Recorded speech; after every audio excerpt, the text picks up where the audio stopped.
Hélène Rogal, directrice des ressources marines et minières. Je suis accompagnée du président d'adjoint, Sylvie François. Tout d'abord, avant de commencer notre intervention, je voulais remercier M. Philippe Paquet, chef de cabinet du ministre de l'économie et de l'économie. J'ai également, au nom de la PDFP, remercié M. Kessman, président de l'IDEF, de sa présence. Et puis, donc, remercier tous les participants présents cet après-midi.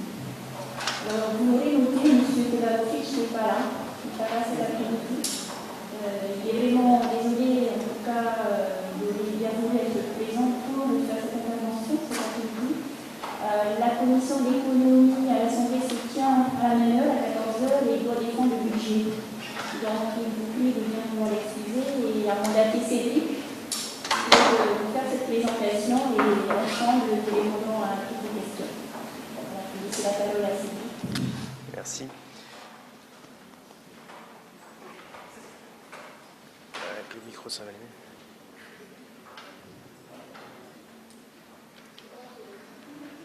L'eau batterie. On va essayer avec celui-là. Non, il ne marche pas. Non, l'eau batterie.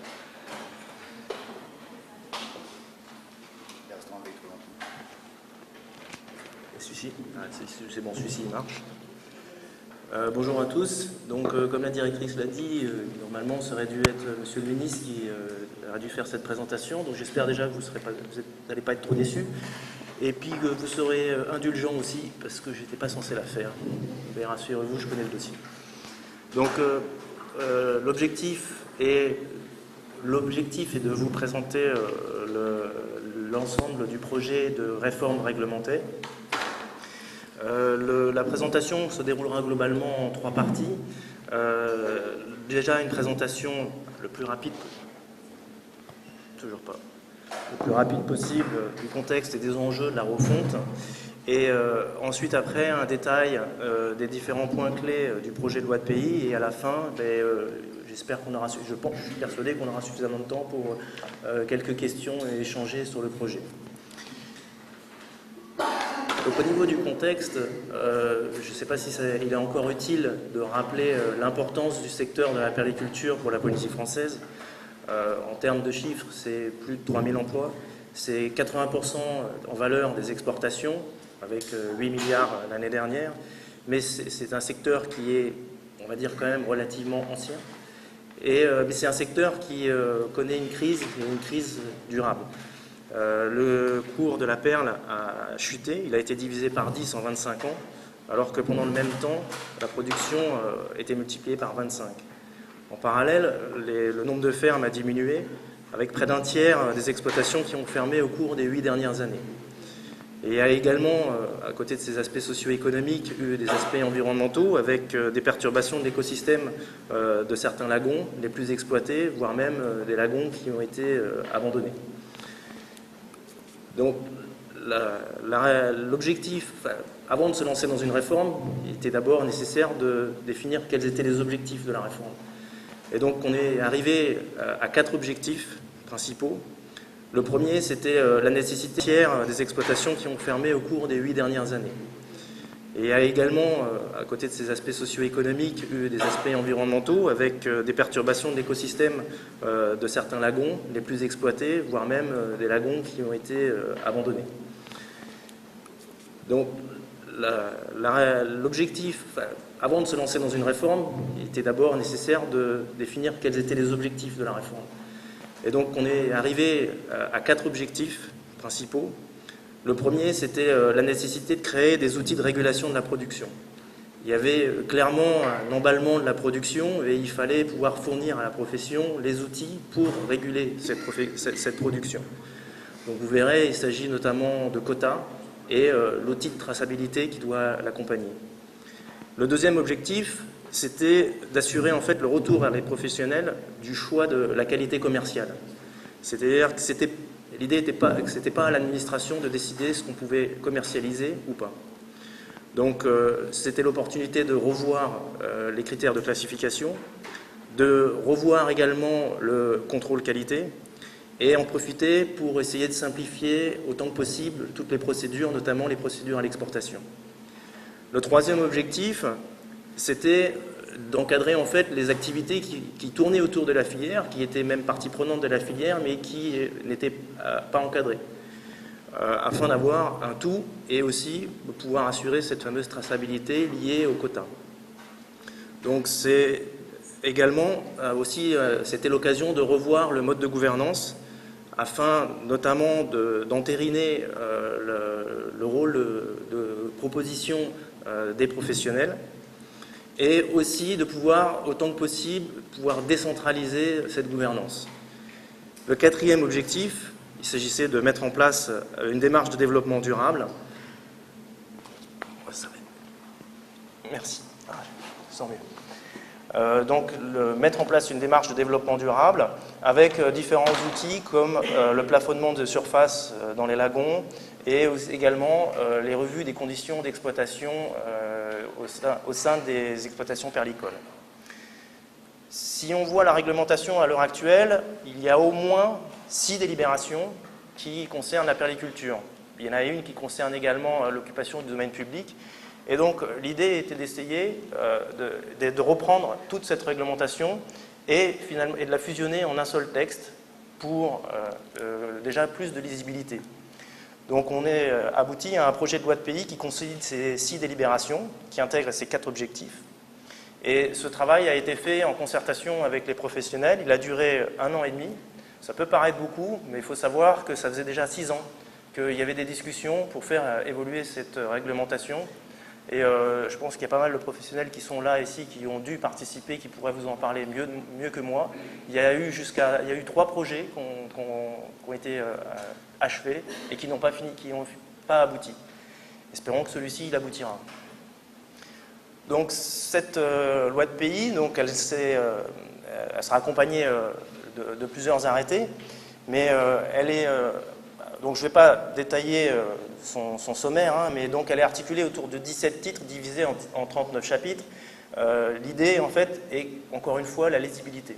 Donc vous voyez ici hein, les différents titres, et a priori par activité. Donc c'est par activité, chacun pourra en fait retrouver les éléments qu'il souhaite. Alors, si on rentre un peu maintenant dans le contenu de la loi. Donc, un préalable, une des premières discussions a quasiment immédiatement porté sur la notion de rebut.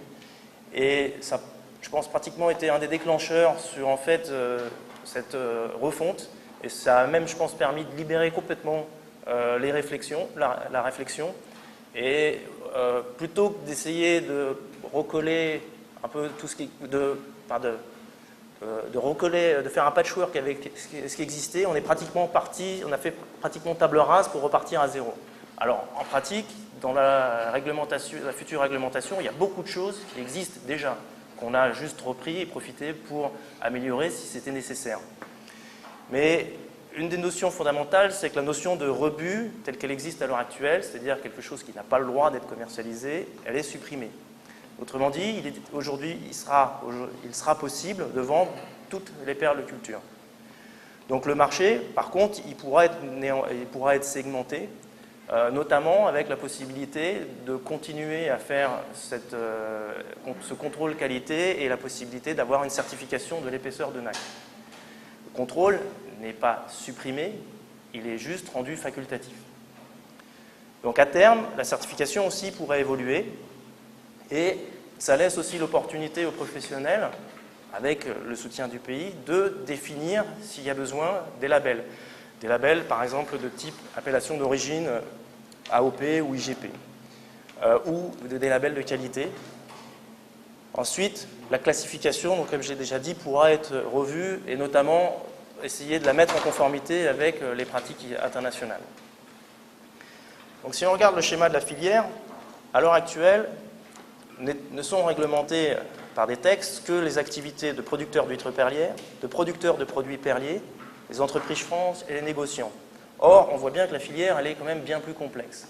Donc, l'idée a été de reprendre tous les acteurs de la filière et de les encadrer tous de la même manière. Donc, apparaît le commerçant de nucléus, les écloseries, les détaillants et détaillants qui se décomposent en deux catégories, les bijoutiers et les détaillants artisans.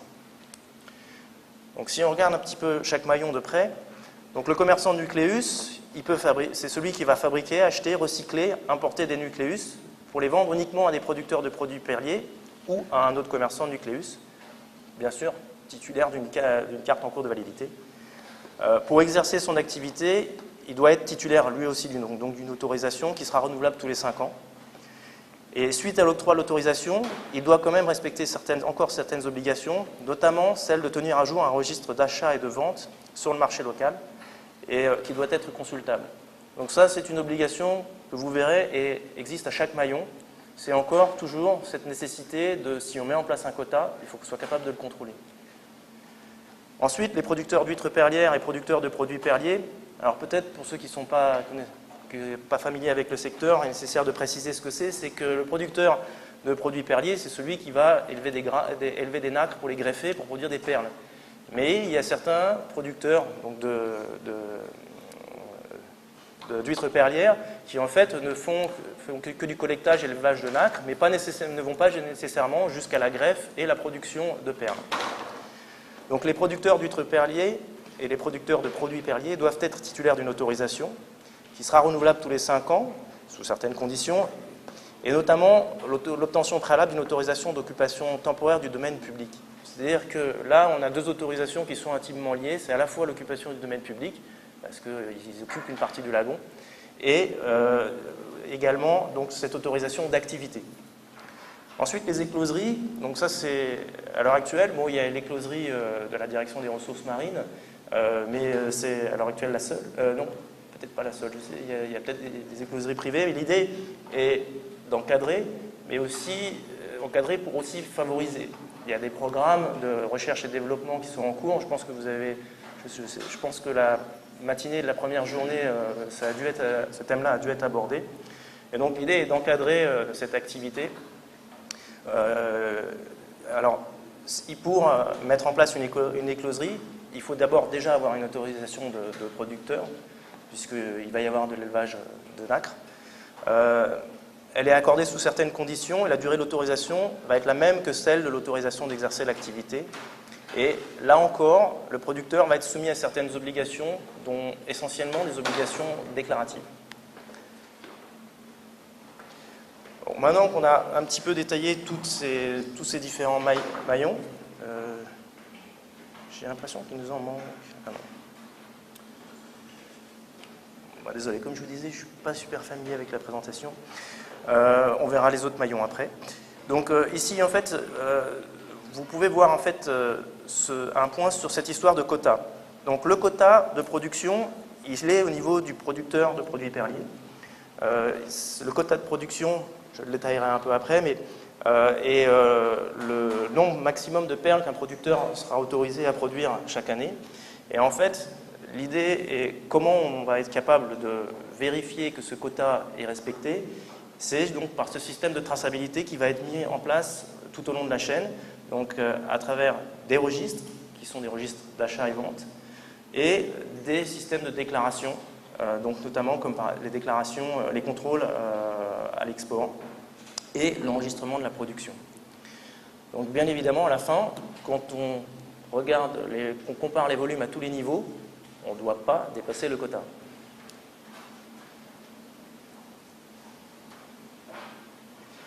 Et une petite précision, quand on parle de traçabilité, on est dans une traçabilité matière. On suit des nombres de perles. On ne suit pas le prix. Il n'y a pas du tout à ce stade-là de la collecte, il n'y a pas du tout de demande de prix.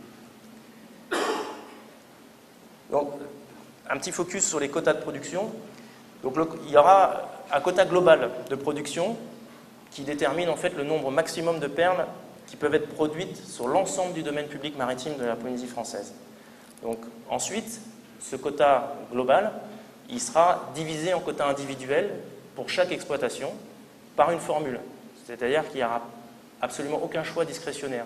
Une fois que le quota global est fixé, c'est une formule mathématique avec quelques facteurs de pondération qui vont permettre de calculer pour chaque exploitation le quota individuel.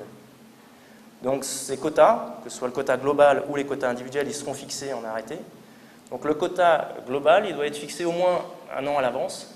Pourquoi au moins un an à l'avance? C'est que globalement, une perle, il faut au minimum, il faut en moyenne, on va dire 12 mois pour la produire. Donc il faut permettre aux producteurs d'anticiper cette production et d'anticiper leur greffe, leur élevage et leur greffe. La formule donc, de calcul des quotas individuels, en fait, elle va globalement être le principal facteur, bien évidemment, ce sera la surface de l'exploitation. Il sera proportionnel à cette surface. Mais on a également intégré certains critères, c'est-à-dire qu'en fait, directement, qui sont notamment l'état de santé des lagons, c'est-à-dire que dans les lagons où on sait que l'exploitation est intense et où ceux dans lesquels on a des problèmes qui sont avérés, l'idée est de diminuer un peu ce que je vais appeler la charge. La charge, en fait, c'est le nombre de nacres qui sont dans l'eau. Après, il y a aussi d'autres critères, tels que le respect de la réglementation, qui fera un malus. Le compte, c'est pour ceux qui ne respectent pas la réglementation. Ils vont voir leur quota légèrement diminuer. Après, d'autres sur la contribution à l'emploi local. Ceux qui déclarent, on va dire, ou emploient plus, vont avoir des petits bonus. Et il pourrait aussi y en avoir sur la qualité de la production. Après, un point important, on reparlera après quand on parlera de la gouvernance, mais c'est que ce soit les coefficients ou que ce soit le quota global, tout sera discuté avec les professionnels au sein du Conseil de la périculture. Et donc c'est eux qui donneront leur avis sur la valeur de ces coefficients et le quota global qu'ils souhaitent appliquer. Après, comme je l'ai dit, une fois que le quota global est établi, c'est un calcul automatique qui calculera les quotas individuels pour chaque exploitant. Donc, qui dit quota, j'ai bien insisté, dit forcément contrôle de ce quota, sinon ça ne sert à rien. Et donc, c'est pourquoi il y a tout un système de traçabilité qui a été mis en place et qui fonctionne en fait sur un système déclaratif. Donc le producteur, il doit présenter en fait ses récoltes à l'enregistrement de sa production, au moins une fois par an, et ce, avant toute commercialisation. Donc après, un producteur, il peut venir, en fait, suite à chaque récolte, s'il veut, pour produire, mais au moins, pour faire enregistrer, mais au moins une fois par an. Cet enregistrement, il consiste en fait en un simple comptage et pesage. Alors, on demande quand même à ce que les perles elles soient nettoyées et classées par forme, et accompagnées d'une liste de tableaux de classification pour faciliter en fait la collecte statistique. Les perles enregistrées au contrôle après production, elles sont alors autorisées à la vente, sont restituées avec un récépissé. Si ce quota est dépassé, c'est-à-dire que si un producteur nous présente plus de perles qu'il était censé produire, il n'y aura pas de saisie des perles, mais par contre, il n'aura pas l'autorisation de commercialiser le surplus.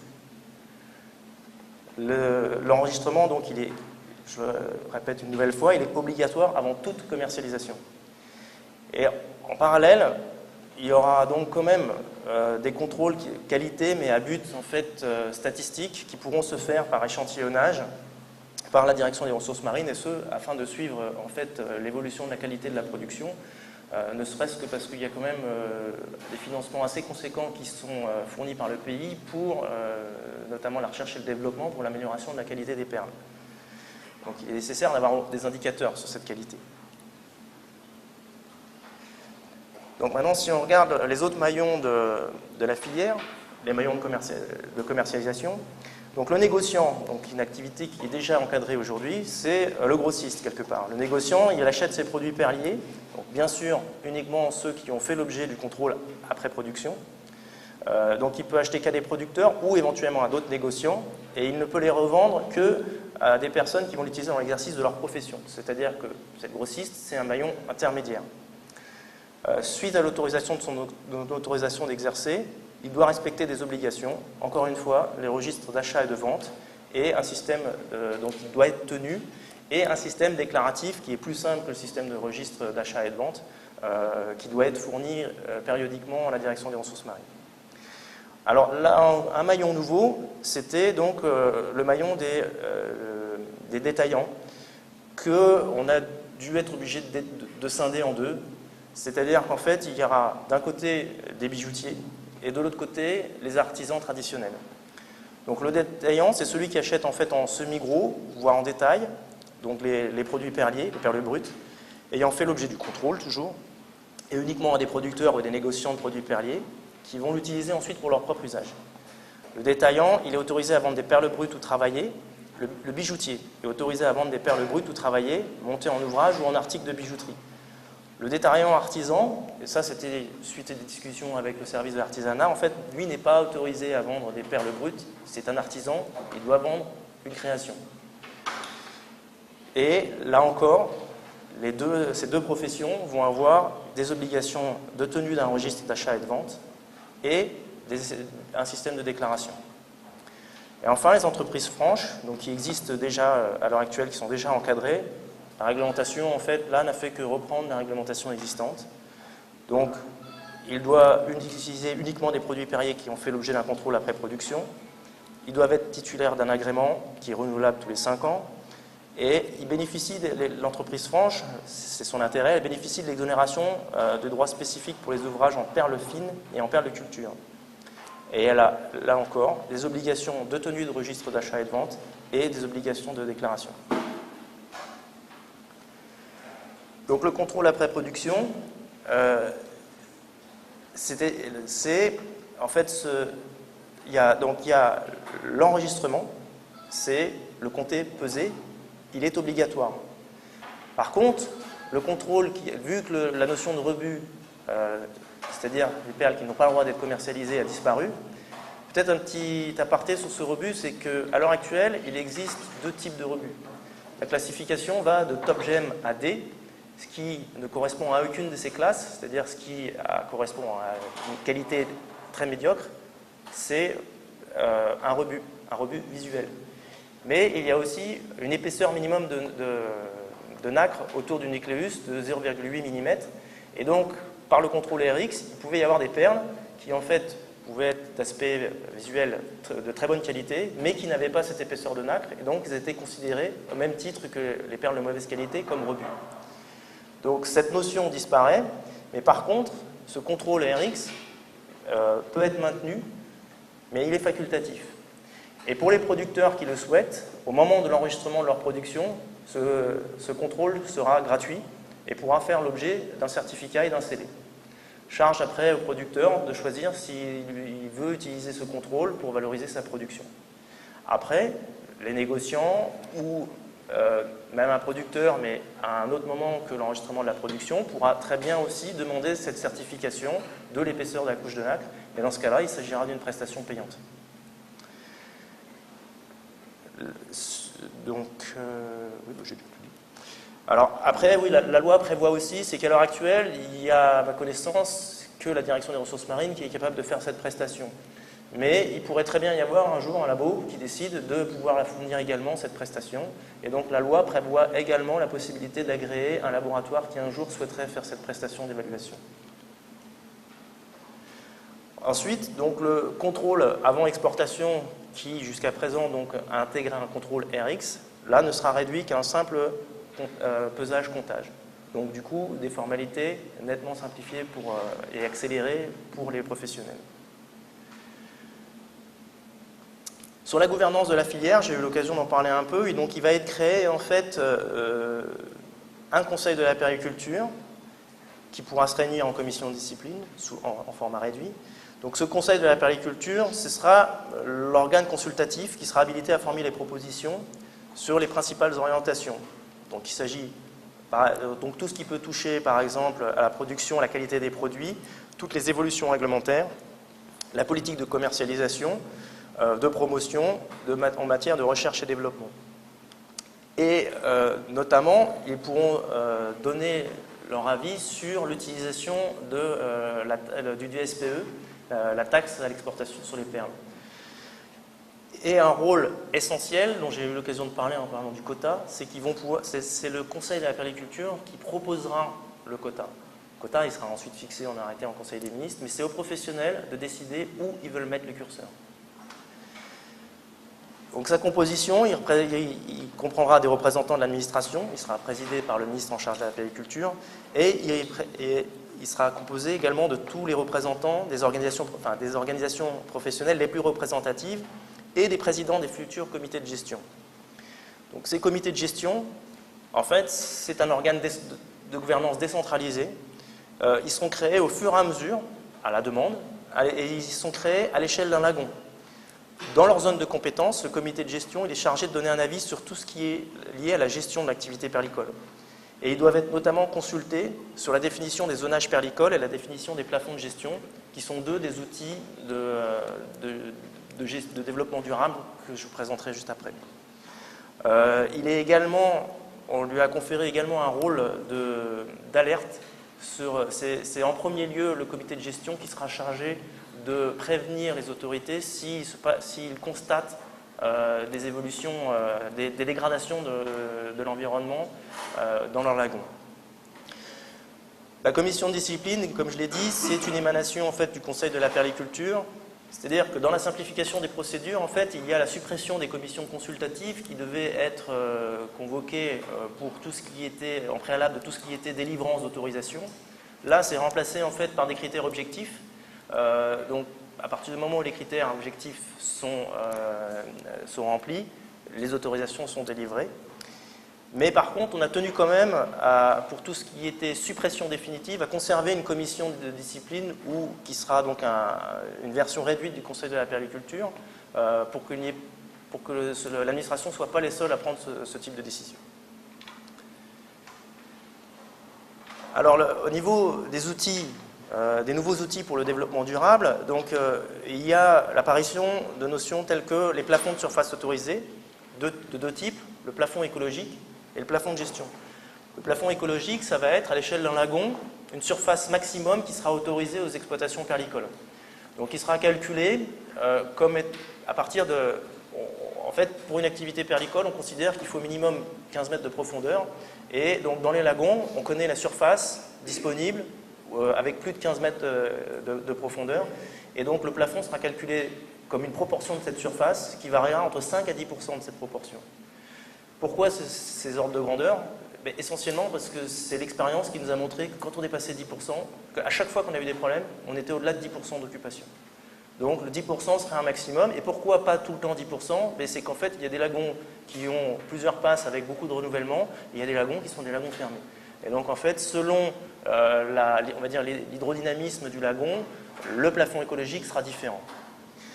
Il est possible aussi, pour le comité de gestion d'un lagon, de décider qu'en fait, ce plafond écologique qui constitue un maximum est trop élevé, et ils peuvent décider, nous, on voudrait avoir moins d'espace.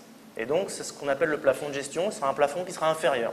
Ce sera sur proposition du comité de gestion s'il le souhaite.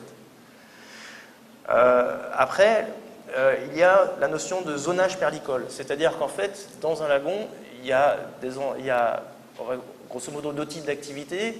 Il y a la partie collectage et il y a la partie élevage greffe. Toutes les zones ne collectent pas dans un lagon. Donc l'enjeu, ce sera d'identifier les zones de collectage et les zones réservées à l'élevage. Ce sera un des premiers rôles du comité de gestion d'aider à définir ces zones-là. Mais même s'il n'y a pas eu de création de comité de gestion, c'est-à-dire que si dans un lagon, les professionnels n'ont pas sollicité la création d'un comité de gestion, la direction des ressources marines pourra quand même décider de créer ce zoning, c'est-à-dire réserver des zones soit au collectage, soit à l'élevage. Toutes les règles, ce qu'on appelle le cahier des charges, c'est-à-dire toutes les règles d'exploitation au sein d'une concession seront également revues, avec notamment un enjeu sur le recyclage de tous les matériaux. Et également peut-être des révisions sur les densités, les espacements, les types de matériaux. Il existe déjà un cahier des charges, mais à l'occasion de cette révision réglementaire, c'est l'occasion de le revoir. Il existe aussi dans la loi une notion de mesure d'urgence. C'est ce qui permettra en fait, c'est le Conseil des ministres qui pourra décider quand dans un lagon il y a des soucis qui apparaissent, de geler les nouvelles autorisations.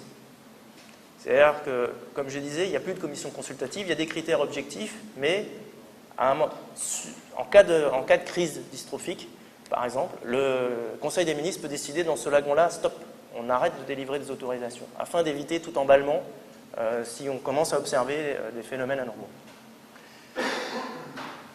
Et ensuite, donc, un enjeu qui très honnêtement ne pourra pas être réglé uniquement par la réglementation, c'est le renforcement des obligations de traitement des déchets. Donc il existe donc déjà des obligations de remise en état des lieux, mais là, il y a un des enjeux, et ça c'est un travail qui va venir après, parce que là je parle de la loi de pays, mais comme je vous ai dit, il y aura de nombreux arrêtés d'application qui arriveront après, et ce sera l'occasion, avec le Conseil de la périculture qui sera créé, de travailler sur ce cahier des charges, avec un grand débat qui devra être mené sur cette histoire de recyclage des déchets, parce qu'il ne s'agit encore une fois pas uniquement de faire de la règle, c'est de trouver les moyens. Et dernier point, bien évidemment, qui dit règle dit sanctions. Et là, les sanctions, elles ne sont pas réellement nouvelles, elles existent déjà, donc c'est plutôt un rappel, mais elles sont de deux types. Il peut y avoir des sanctions administratives, c'est les sanctions liées à l'autorisation, qui vont de la suspension jusqu'au retrait,